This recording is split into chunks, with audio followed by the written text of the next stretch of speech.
This will be the gates to the city up here. We'll go through them shortly. So this is, this is what I wanted to read to you about Yehu that I didn't read to you before, okay?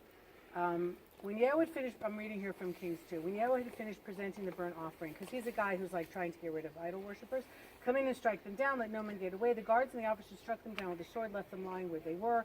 Then they proceeded to the interior of the temple of Baal. They brought out the pillars of the temple of Baal and burnt them, destroyed the pillars of Baal, tore down the temples of Baal, and turned them into latrines, as still the case. By the way, in Lachish, we have found a temple that was turned into a latrine. So apparently that's what you did in the olden days, is you're like, okay, now we're going to pee here, and that's that.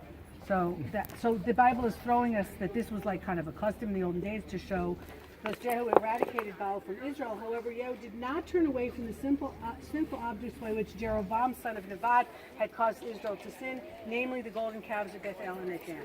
Okay, so you're still seeing like he gets rid of Baal, but he doesn't exactly do good on that level.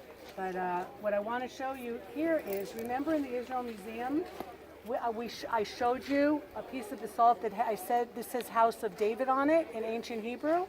All right, and that made all the biblical critics go a little crazy, because if you have a House of David, then David was an important guy. It was found here. Okay, it was found in this plaza here, upside down on the ground. Like, it looked like one of these stones from the back, and then they turned it over.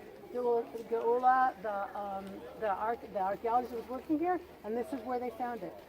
All right, and it talks about a battle that they had with Ben-Hadad, and I'm going to read to you actually, I'm not going to read it to you. I'm going to read it to you when you get it, okay? You want to say anything, Greg, about the gates? Are you going to talk about on the right here? You can talk about it. So when you read in the Bible, not having been here, when I had never been here before, I was not picturing this right at all. When you read about like high places, I think of like really, really tall things or something. The pile of rocks over there is a high place, biblically speaking. What they call a bama in Hebrew. They're very nice. What's the bima in the synagogue?